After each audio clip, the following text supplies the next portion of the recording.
Brendan Fraser is likely to win the Oscar for Best Actor this year in The Whale. He did a phenomenal job as Charlie in this movie, and after seeing this film in cinemas this past weekend, I really wanted to make a video about this movie's hidden visual motifs and messages. Let's just get straight into it. Fraser plays a morbidly obese man named Charlie in this movie, and for me, his weight plays a significant role, not just literally, but figuratively. Charlie says, "I'm sorry" a lot to other people, and it becomes clear throughout this film that he's carrying around a lot of guilt. Guilt for leaving his daughter when she was 8 years old, guilt for not being able to save his partner Alan, and guilt for overeating and harming himself by overeating. Guilt in general is shown many times throughout this movie by most of the main characters, like Thomas, who admits that he stole money from his church and has been on the run ever since to escape the wrath of his parents. Or Mary, Charlie's ex-wife, who has a lot of guilt for the role she played and how Ellie, their daughter, turned out.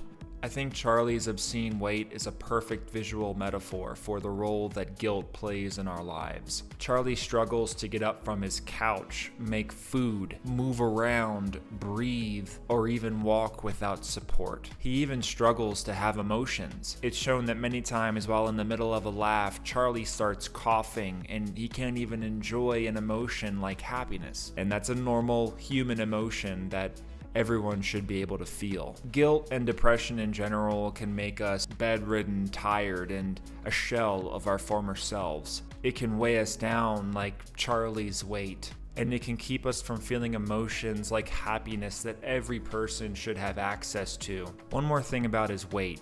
Charlie asks people many times throughout this movie whether he is disgusting to them. That's also something that guilt can make us feel. It can make us feel disgusting, and like we're horrifying people who don't deserve to be loved by anybody. The word disgusting is perfect here. What better word to describe how guilt actually makes us feel on the inside? Charlie's weight, for me, is a perfect visual representation for guilt. The opening shot of the film is of a video call that Charlie is having with his students. While his whole class has their cameras turned on, Charlie's has his off, and he's represented by a black square in the middle of the screen. Charlie also hides from other people in the movie, like the guy who delivers him pizzas every day. So he's being dishonest with other people throughout this movie, probably because of the guilt. When Charlie sees his daughter again, Ellie, he wants her to write him something honest in a notebook. He doesn't care what she thinks, he just wants her to be honest. Later in the film, he takes the same approach with his students when, in a binge-eating escapade, he sends off an email to everybody in his class asking them to write something honest. And he also says, F the assignments, F this class, just write me something honest. And they do. Christy writes, "My parents want me to be a radiologist, but I don't even know what that means." Julian writes, "I'm sick of people telling me that I have promise." Adam writes, "I think I need to accept that my life is not going to be very exciting." These are the thoughts we hide from the world, right? And after Charlie reads some of these thoughts off from his students, he says, "These assignments don't matter. This course doesn't matter. College doesn't matter.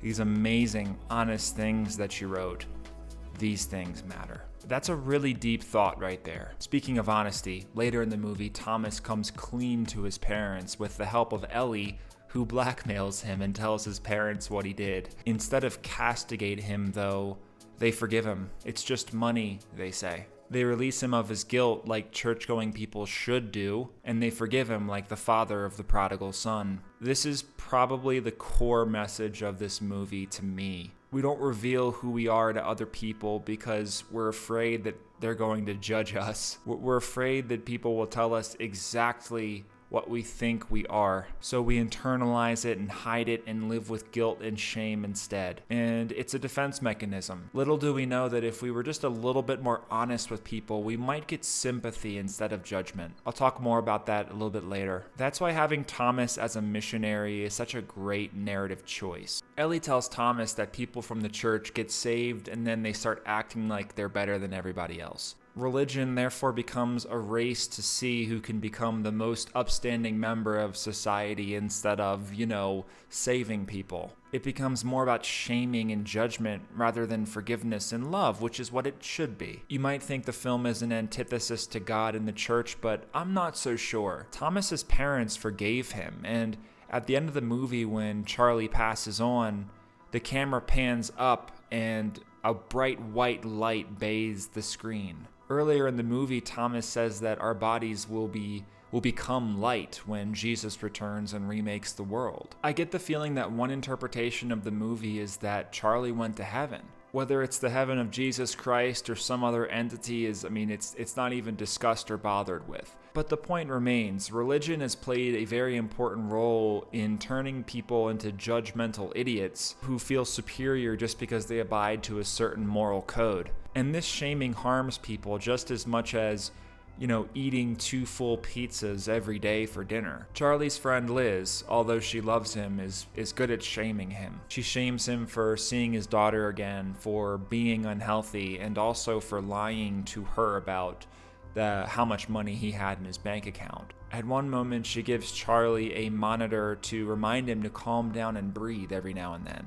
When she starts shaming him, the monitor starts beeping out of control, showing the physiological effects of shaming for other people. Charlie says that when he screamed at Alan when he wasn't eating any food, it only made things worse. So when Charlie tells his students that being honest matters more than college and this class and, writing assignments, it really has a lot of weight. Sure, people definitely need to stop shaming other people, but we also need to be more honest with other people as well. We need to trust them enough to do that. It's weird because every time in this movie when the main characters are honest, the consequences aren't nearly as dire as they think they're going to be. Charlie praises his students for what they wrote. Charlie praises his daughter for what she wrote in the notebook, even though it was highly offensive, and Thomas's parents forgive him despite the fact that he stole $2,000 from the church. I think another big message of the movie is to dare to be honest because people might just forgive you. On Charlie's, deathbed, he says, "Do you ever get the feeling that people are incapable of not caring?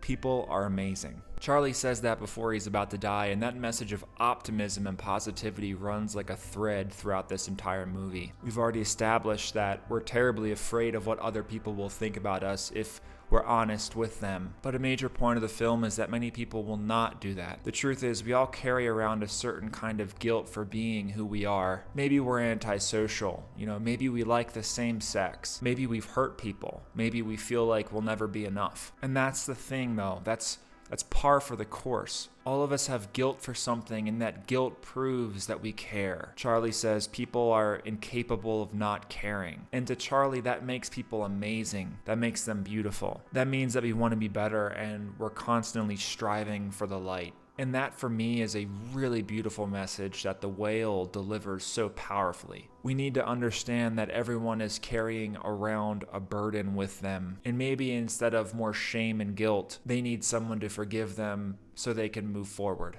What a beautiful film and a beautiful performance by Brendan Fraser. I'm rooting for him at the Oscars, although it's okay if Austin Butler wins for Elvis. He did a great job there in that movie too. Wanted to say thank you so much for watching this video. I have a written version of this video on Substack. You can go subscribe to it right now. Every week I'm going to release some kind of a film analysis, so I'd love to see you over there. Please subscribe. It's in the description, the link. Also, feel free to like and comment on this video. Tell me what you thought of The Whale. Tell me some movies that you want me to review in the future. I'd love to hear from you. Thank you so much for watching. I hope you'll be watching the Oscars this coming Sunday. Bye-bye.